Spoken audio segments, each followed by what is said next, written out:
How to block someone on Facebook Messenger or block someone on Messenger apps. Guys, this is very simple. First, locate and tap on the Messenger app.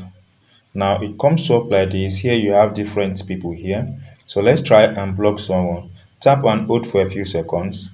It comes up like this. Then here you have options. Scroll up a bit. Then you see block option. Tap on it. Then it comes up like this. These are the options that you likely see. Then tap on block this button. Once tap on the block button, just wait for it to complete. So you can see that you've blocked this option. Then you have option here that maybe you want to report or delete. So guys, you've blocked this person. Now let's try and block another fellow as well. Let's locate and tap on hold this particular fellow again. Then scroll up like this. Then you see the block option again. Tap on it.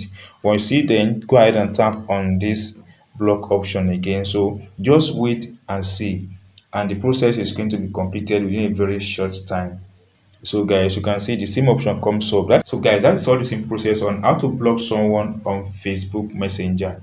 If you get this tip and have not subscribed, please subscribe for more updates like this.